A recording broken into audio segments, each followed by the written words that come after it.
Hello and welcome to a podcast about murder. I'm Freya, and as usual, I am here with Jem to talk about some true crime with you for the final time this season. This is episode 6. Jem, are you ready to talk about some murders today? I am. I'm really intrigued by this case. I don't know much about it, but the little I do know is tantalizing. Cool. Today we are heading all the way out to Japan for our case, and that is all the way out to Kobe, Japan, also known for sharing a name with high-end beef, of course. But in this case, it's the setting for the Kobe child murders, a case that shocked the nation in 1997 and would continue to be infamous for years afterwards. I didn't know anything about this case before I started researching it for this episode, and sometimes that's some of the most, I don't know if I can say fun, but it's one of the most enriching or interesting experiences I get from making this podcast, is like finding out about something as I'm writing my notes, reading articles, looking for anything I can find on this one thing, and finding out more and more as I go along. So this was a really interesting one for me. Yeah, I think also when it's like a different culture, there's that element too that's also fascinating to sort of get glimpses of in relation to these cases. Definitely. And I don't want to give too much away because I think it'll be more engrossing if you don't know this case already to find out the details more gradually. But I will say as a warning that it does contain violence where the victims are children. So just mentioning that as a warning. But it concerns one of the phenomenon that interests me most in true crime, something we've gone over just once or twice in cases before this, so we'll explore that later.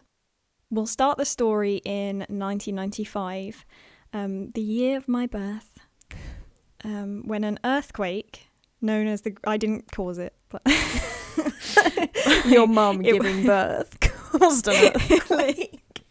Literally.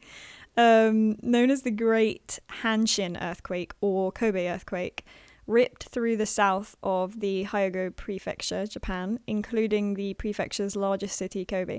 I just want to mention that I'm obviously not that well versed in Japanese, so if I mispronounce anything in this episode, I'm sorry about that, but it's probably going to happen at some point. But I'm going to try my best. I did try and look up how some of these things were said, but there's not always a straight answer, so...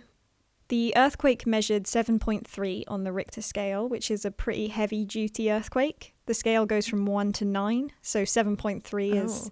I thought it went all the way to 10, so I was like, that's already quite high, but out of 9. The epicenter of the earthquake was just 20 kilometers from Kobe's city center, so the city of 1.5 million was hit by the most devastating tremors, causing enormous damage. Nearly 400,000 buildings were destroyed beyond repair, and over 6,000 people, about 4,600 of them from Kobe, died in the disaster. Hundreds of children lost a parent, with 68 of those children left orphans. The colossal damage to the region caused not only literal damage to people, property, transport, and power lines, but to Japan's stock markets. Damage was estimated at $100 billion in dollars. Jesus. So that's like a massive amount of damage. A whole bank even collapsed as a result of this. And a bank collapsing is quite a huge thing because obviously all the money in that bank is, done for now.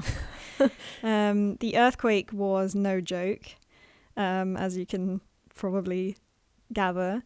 And it had a profound effect on the survivors, especially in Kobe where the majority of the damage had taken place. It took years for the area to recover from the quake and rebuild. It would be 1998, 3 years later, before all the debris had been completely removed. So there was still debris from this earthquake for 3 years after it happened. It took them that long to clean everything up. To me, how Japan just seems particularly susceptible to these kind of disasters. Yeah, I think it's where they are they're really close to some lines. I can't remember what the lines are called. What are they called? Oh. What are the lines called where the earth... Like the tectonic plates. Tectonic plates. I don't know what the lines are called. Fault lines or something. I was going to say ley lines, but it's not that. They're close to one of the bad lines, I think. and that's what causes them to have like tsunamis and earthquakes quite often. So in 1997, where our case takes place in Kobe, people were still healing after this disaster. Kobe is regenerating. Lots had been rebuilt and the economy was recovering, but the shock of losing so much and having to rebuild their homes and their lives was still fresh for the residents. So, it's the spring of 1997. That's just a little bit of context for you about what the area was going through and what the people were going through, because I think it has some importance. I feel like there are quite a few cases where, like, the general social situation contributes Plays to a huge role, yeah. An individual just completely snapping. Like with the Led Away, the first episode of last season. Yeah, the James Bolger case. Or like we often have a lot of wartime stories where just like the trauma that these individuals have gone through as a part of society has contributed to their sort of acts later in life. Between February and March, a mysterious assailant begins attacking young girls with a hammer in at least 3 separate incidents. The girls are able to escape relatively unharmed, but on March 16th, a 10-year-old girl called Ayaka Yamashita sadly becomes this killer's first victim. Ayaka was set upon with both a hammer and a knife in a frenzied attack that left her fighting for her life in a hospital before succumbing to the attack about a week later, according to reports. Just 1 hour after the attack on Ayaka, the killer struck again nearby, stabbing a 9-year-old girl who narrowly survived after being rushed to hospital. Mutilated animals also began to turn up around the local area. So, pretty frightening stuff. It's the fact of, like, just imagining someone popping out and attacking you with a hammer is just a terrifying image. Totally. If you're 9 as well, like, what the hell? Yeah. And you're, like, walking to school on your own or something. On the 27th of May, before students at the Tainahata Elementary School began arriving for classes, the severed and mutilated head of Jun Has, an 11-year-old pupil with special educational needs, was discovered in front of the school gates. Jun had been missing for several days before his head was found. It was clearly left intentionally for the public and the young students of the school to find in the morning. Jun Has's head had a note stuffed in its mouth, which read, "This is the beginning of the game. Try to stop me if you can, you stupid police. I desperately want to see people die. It is a thrill for me to commit murder. A bloody judgment is needed for my years of great bitterness." It was signed with the name Sakakibara. The note also had some misspelled English on it, which was the words school killer, but the word school was spelled S-H-O-O-L-L, like shul. But it was clear that was the phrase that was attempted. All off the bat, this is just like so crazy. Like from the get-go. It's very This dramatic. is like a film. This right, isn't, like, exactly. I don't picture this happening in real life, in the 90s especially. Like, Exactly. Jack the Ripper is a very sort of like fantastic serial killer, but I feel like back in the day that was just like, you could have that element to it, but this is just like mad. It's over the top. Yeah. It's unnecessary levels of like theatrics. Police discovered Jin's body lying on a hill near the school. Examination of the body and the head revealed that the head had been severed with a handsaw, and the further mutilations post-mortem included gouging out of the eyes and the slitting of the mouth from ear to ear. So obviously this is a deeply disturbed individual that we're dealing with here to commit such heavy, intense mutilation. On June 6, a local newspaper called Kobe Shinbun received a letter from the killer, who named himself fully as Saito Sakakibara. He claimed responsibility for the killing and warned that he would kill again. The name Saito Sakakibara, or in Japanese ordering, Sakakibara Saito, is a 6-character name which, according to what I read, uses the characters for alcohol, devil, rose, saint, and fight. So that's the... I love it. It's that's so like linguistic, like drama. So dramatic. Another envelope soon arrived containing a more extensive 3-page, 1,400-word letter. The letter began as the note in Jun's mouth had done, referring to the beginning of a game. In the letter, the killer revealed he was acting out of revenge against Japan's education system, which is known to be quite regimented and a little intense. I think that's fair to say. I think that's fair to say. Yeah. It's just like all of these killers, whenever they're like, no, but you understand it's like a social protest against this. And it's like, right, how does killing the victims of this issue benefit your cause? Yeah.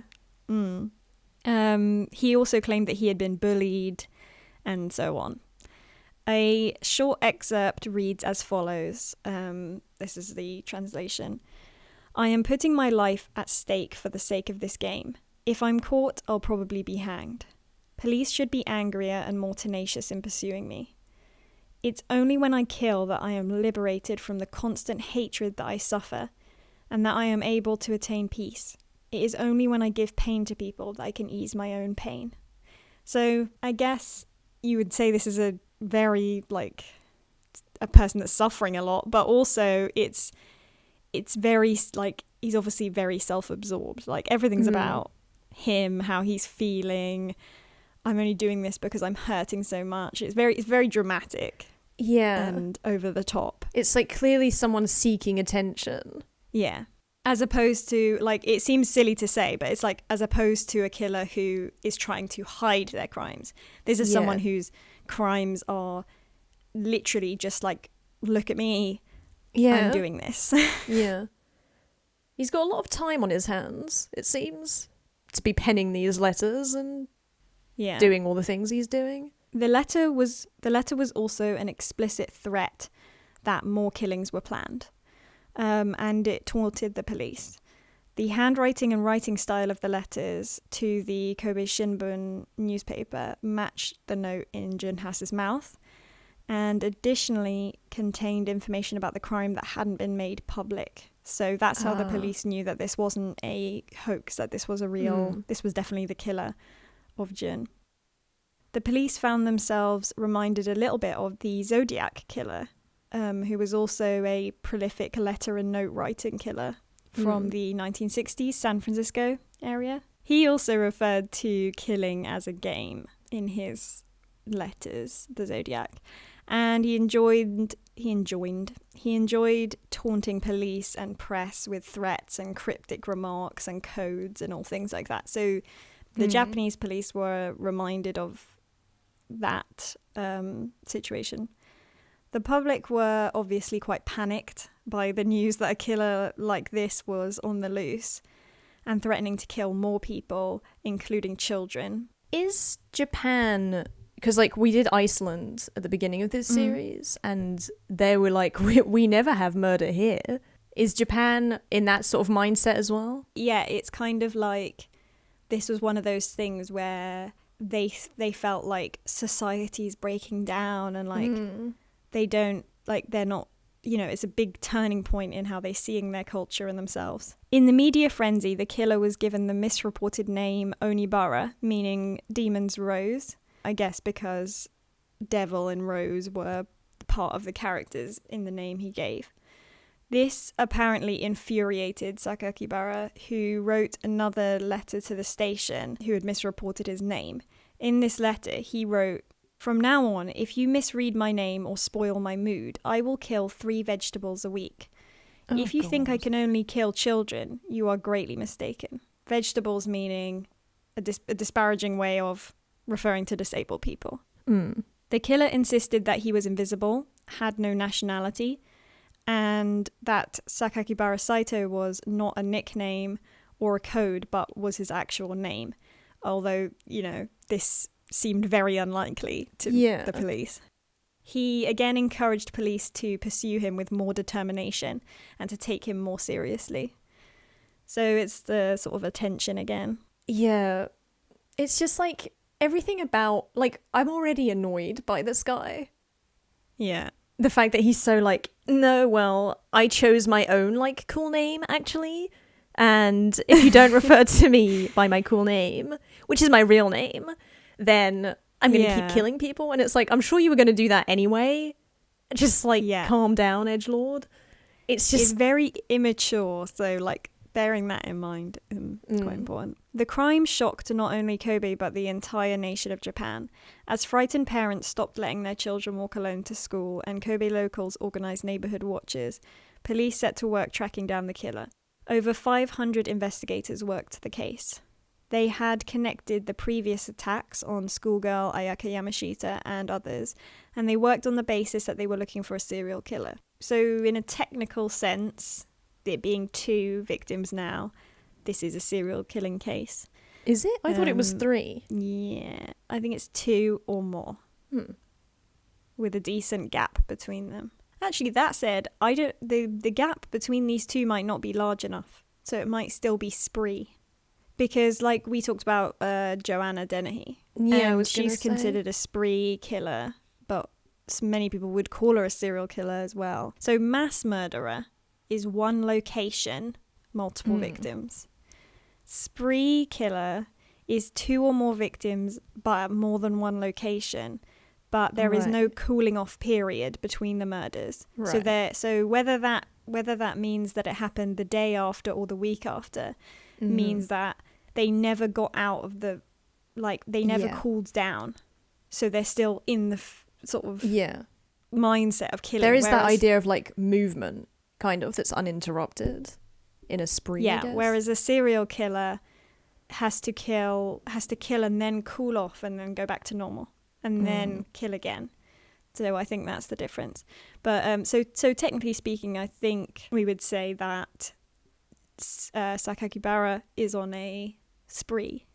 I think it's about whether, when you catch the person, figuring out whether they ever went back to normal during the period between, and whether they lived their life in a normal sense. So a spree killer would be like hiding out, you know, like constantly in the mindset of killing people. A serial killer would be like, I killed someone, then I go home and I had dinner and then I watched TV, and then a week later maybe I killed someone, or a month later. Finally, on June 29th, which is in my opinion pretty quick, the world received the shocking announcement in the press that the police had arrested someone and gathered a confession. Not from a grizzled, grown adult male, as much of the public's hypothetical discussion had centered around, but from a boy who was just 14. Oh, 14 is young. Pretty young. But when you think about the language, the behavior, it's so teenage. It's like you were saying, like, you used my name wrong. I've got a cool name that I came up with myself, and you better use it or I'm gonna kill people. It's such a teenage thing. So in a way, like, this behavior is so juvenile. It's very typical of a teenage boy, I guess. But it's also hard to tell because a lot of serial or, like, adult killers often will have a sort of sense. Yeah, I suppose that's true. But I think for the police and for the public, they were really picturing, like, when they pictured a child murderer, they were really thinking some, you know, ugly old paedophile. Well, 'cause I guess you know, they were, like, picturing this specific guy, and it was just not what they were expecting at all. No, I guess it's, like, very strange to imagine a child killing their peers. Television networks were interrupted for this announcement in Japan. So, like, you know, it was just broadcast everywhere instantly as soon as it happened. And the audiences were shocked, which is, you know, an understatement. In an interview with NHK Television, the chief city official for the district, Akira Yokoyama, said, "I'm relieved that a suspect has been arrested, but mostly I'm surprised that he is a junior high student." So, you know, even they were like, what the fuck? The boy in custody couldn't be identified due to Japanese laws protecting juveniles 19 and under. But it was explained that he was a neighbour of 11-year-old Jin, and he had known him in a minor sense, but not, like, wasn't his friend or anything, but he knew him. Yeah. Police revealed that they had brought the boy, who would become known by the legal alias Boy A, to a local police, which is so funny to me because it implies there's a Boy B. Yeah. And maybe C, but there isn't.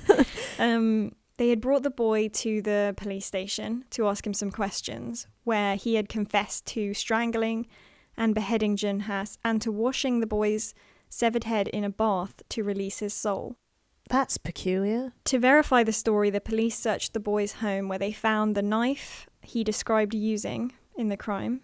They found books about serial killers, and they found a diary. In the diary, Boy A described his early attacks on schoolgirls and the killing of Ayaka Yamashita, so they could connect all of these things quite easily with the diary. He wrote, "I carried out sacred experiments today to confirm how fragile human beings are. I brought the hammer down when the girl turned to face me. I think I hit her a few times, but I was too excited to remember."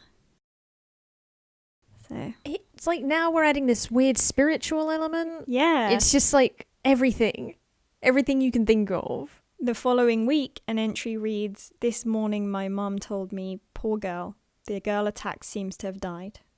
So you've even got the sort of like him it just verifies the whole timeline.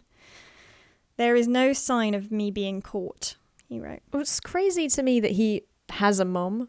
Like, Yeah. that small detail is like he's a normal boy who's Yeah, it just got gives a you a family. window of like a slight of like this sense of normality that just doesn't really fit with what he's doing. In this entry, he thanks a Shinigami, or a Japanese death spirit, for protecting him. So again, with the sort of spiritual thing where he believes that there's some divine protection going on. I have to say, my like irritation towards him makes a lot of sense with the fact that he's a teenage boy, because it is just like, yeah, Hate them. In the wake of the Great Hanshin earthquake, the 1995 domestic terrorism incident known as the Tokyo subway siren attack, and a number of other unusual incidents of violence and upset in Japan, this grim murder would lead to a fear that the orderliness and security that the Japanese people prided themselves on was disintegrating. So that's what we were sort of touching upon briefly earlier about how it socially and culturally, it's just not fitting with what they think of themselves as. Statistically, crime rates were still very low in Japan, and the cities of Japan are and have been for a long time very safe cities compared to, when you look at them on a broad scale. And that wasn't really changing that much. It was that media it was seeing this, made them feel like it wasn't like that anymore. Generational divides were becoming more apparent, and many Japanese adults began to be more fearful and resentful of teenagers. So that seems like a bit of an extreme reaction. Well, it's sort of interesting that when I think about Japanese culture, I think of all these things that there's definitely a big difference between the older people and the younger people and how they think about things, and and modern Japan versus the Japan of 60 to 100 years ago. They're so different. It's such a completely different landscape and world that they live in.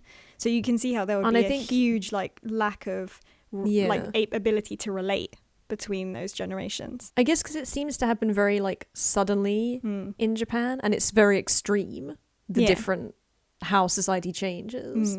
The case would be a strange one due to the laws surrounding juvenile sentencing in Japan.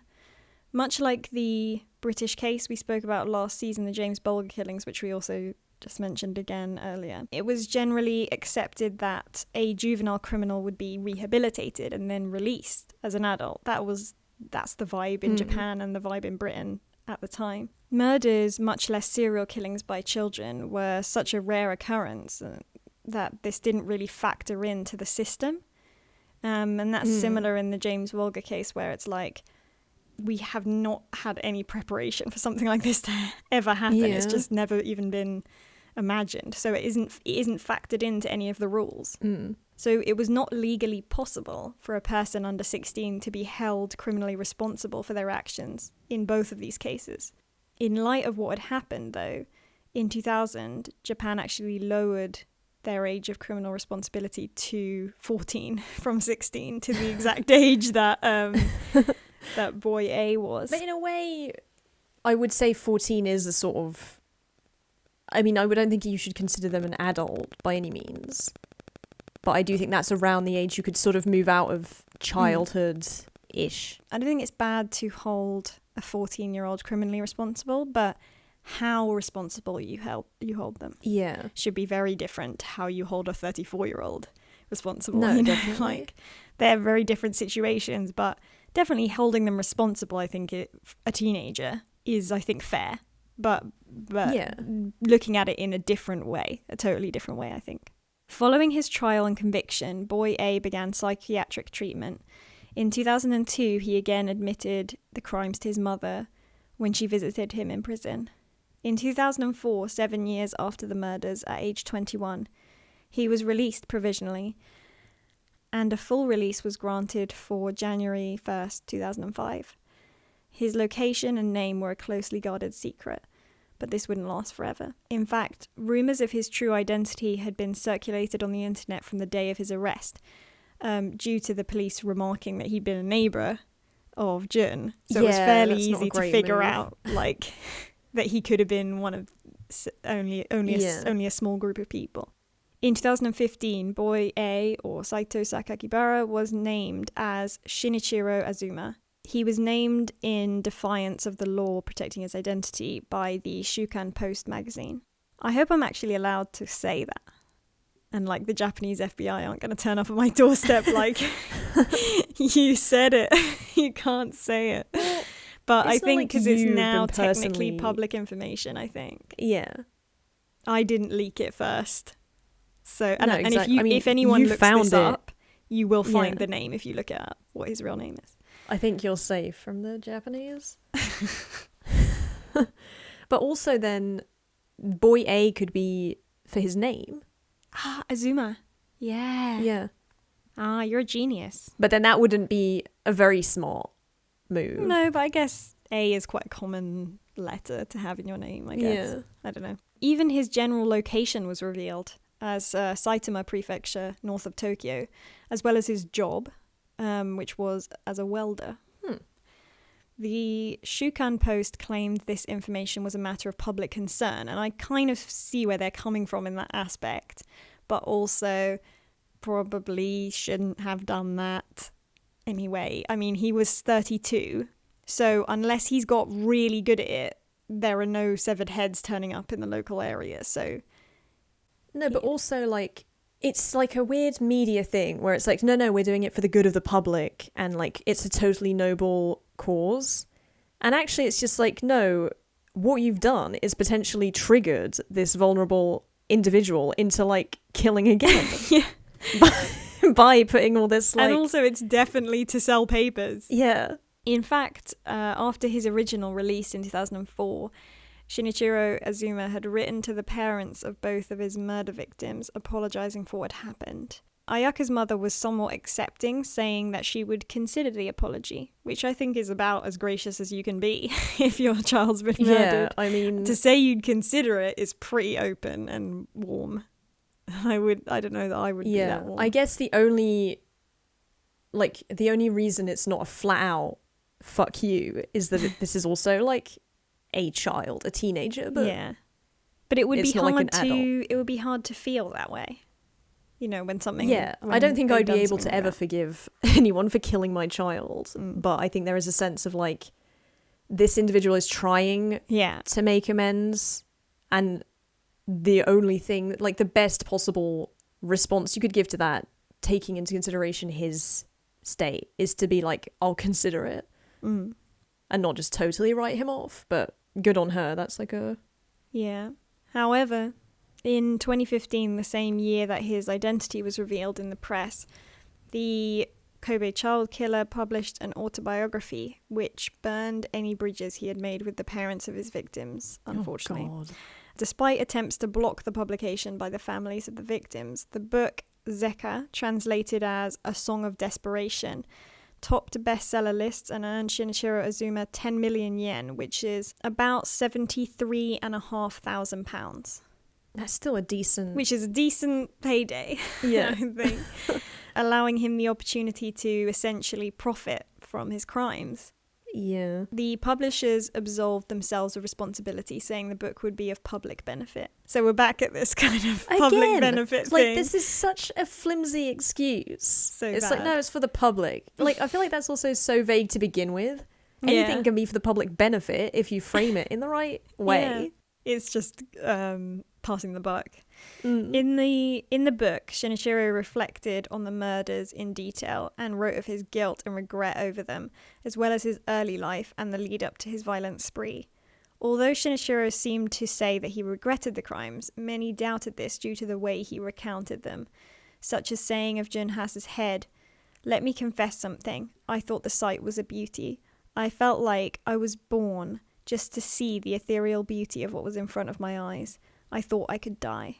Okay. I don't know how to respond to that. He then hinted at the fact that he had committed a sexual offence with the head. Jun's father was quoted in local media as saying that the book, quote, completely trampled on our feelings. It is clear that he is not sorry for what he did. And my heart honestly breaks for that guy. Like, I can't imagine the horror, especially after having someone try and apologize to you and then write a book where they imply that they had I didn't even want to go into it, but implying what they've done with your son's head and kind of just reveling in it, I thought was beautiful. All this gross stuff, but that would just be so horrible, incredibly insulting. Yeah.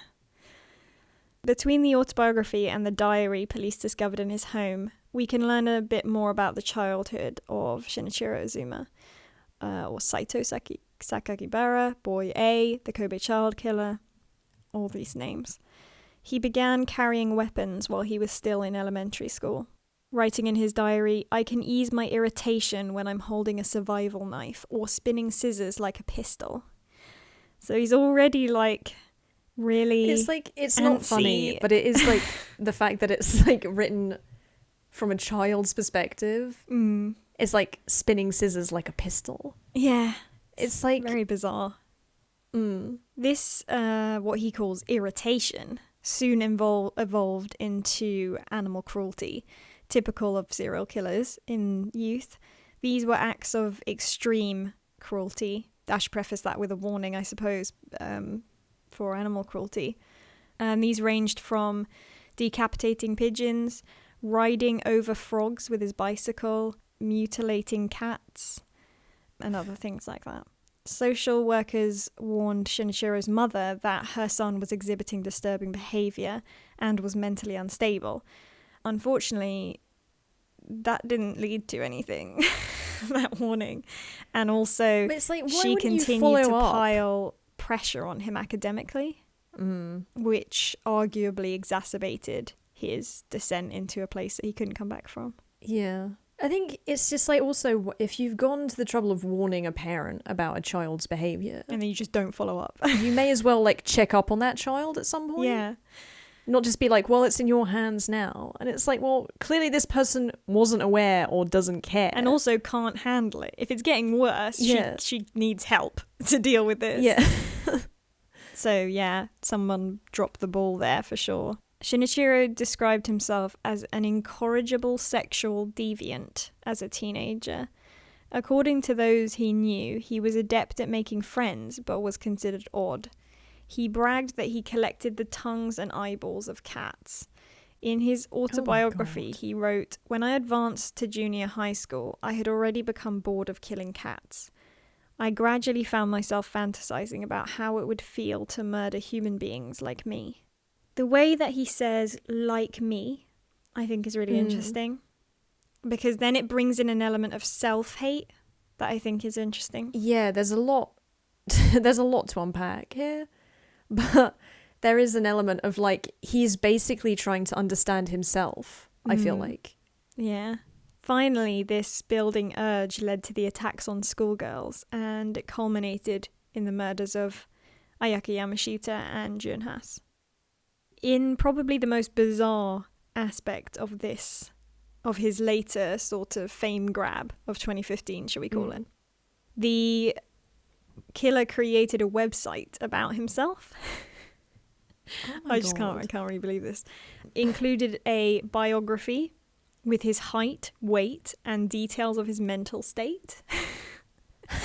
And most bizarrely, the website apparently included a gallery of strange photoshopped images of a naked man wearing a mask that he claimed were of himself. So things aren't going that well. Is anyone is anyone watching him? Yeah, I hope. Now, there are some people who think this is a wrongful conviction. That is actually a thought.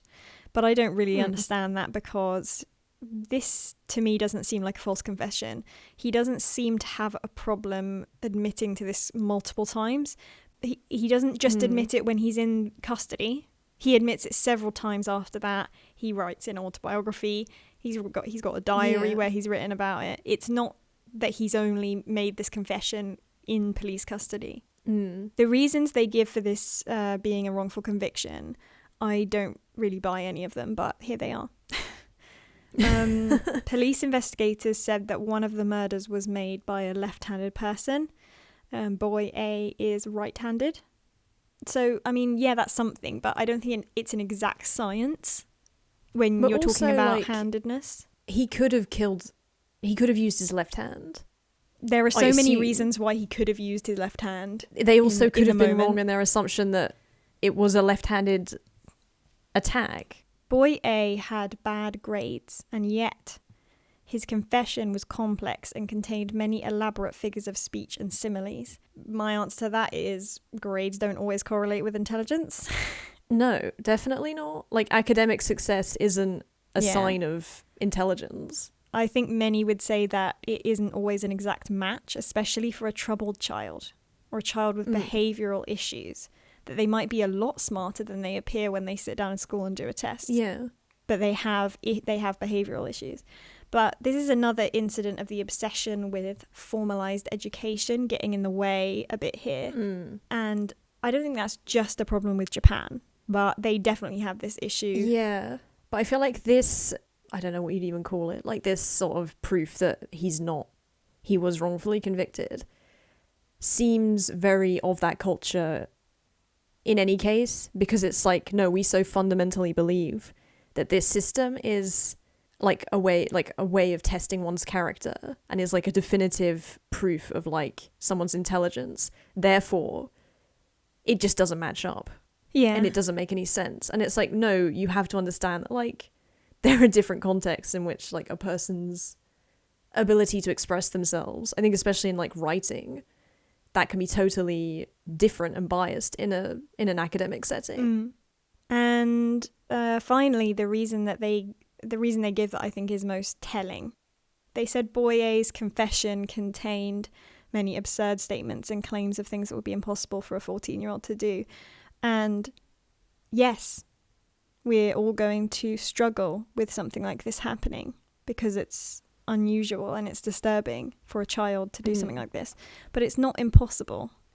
And I think therein lies the push for this wrongful conviction idea, is that like basically it's too horrible to imagine that this could be real. Therefore, it cannot be real. Yeah. That basically seems to be the underlying factor. And earlier at the top of the episode, when I mentioned this is one of those phenomenon that particularly interests me, I meant children who kill, because it's such a rare thing and it's quite baffling when it does happen. Much like adult serial killers, there's still so much mystery surrounding what actually drives a person to kill for enjoyment or to fulfill some kind of psychological deficit. But with children, it's especially unsettling, and it's much debated by psychologists. Generally, it barely needs to be said, but these people have troubled pasts, childhoods where violence is what they grow to know. But many times there isn't a particularly troubled background, or you have to ask why some kids will grow up with some of the worst circumstances you can imagine and don't kill other people.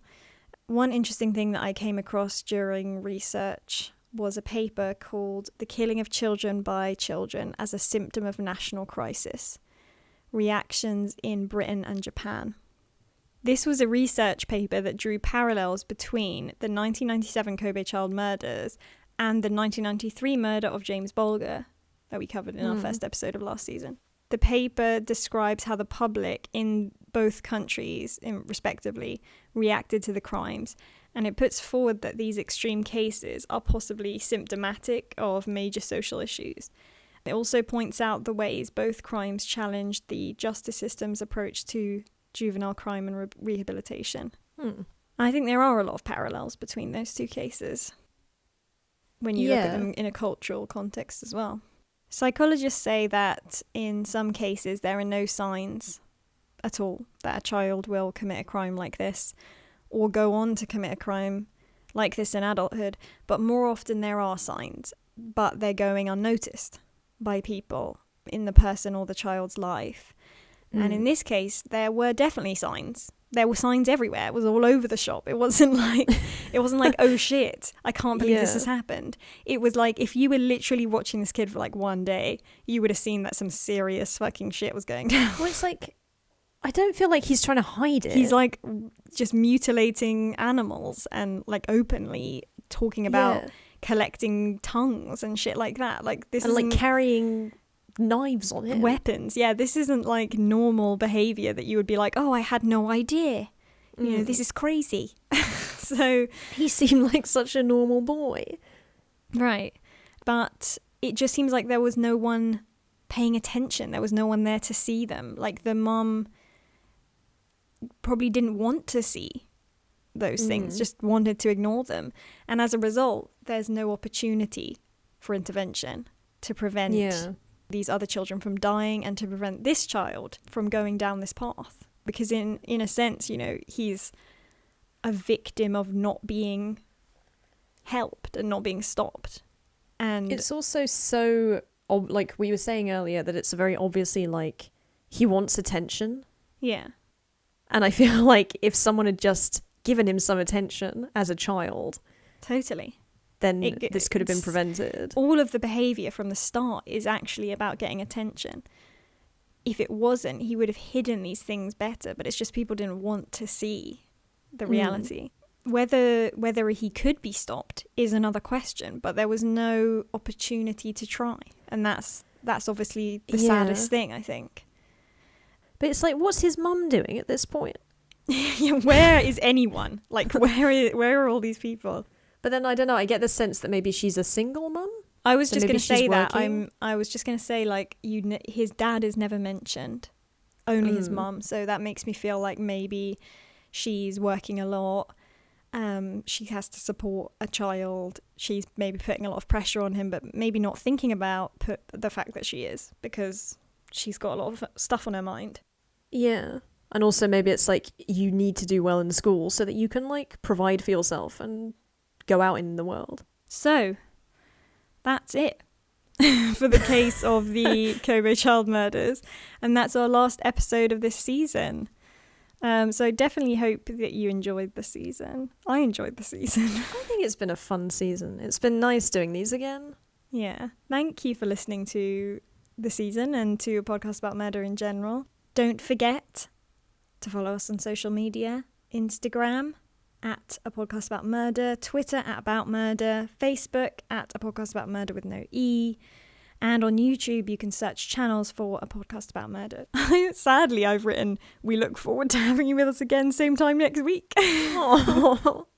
So yeah, don't know when we'll be back, but we'll make it sooner. I think the last gap was like 7 months, so let's make it less. Yeah. Well, I know for me personally, I won't be able to do anything before my exams. But hopefully after that, over the winter break. Yeah. We've had a request, which is pretty cool. So taking a look into that. And if there are any other requests for next season, do give us a shout on social media. You can even send us an email. The email is podcastaboutmurder@outlook.com. All right. See you when we see you. When we see you. Oh my God, we had the same idea. Oh, happy holidays. Yes. I guess happy that's holidays. Enjoy whatever it is that you celebrate. And we'll be with you in spirit.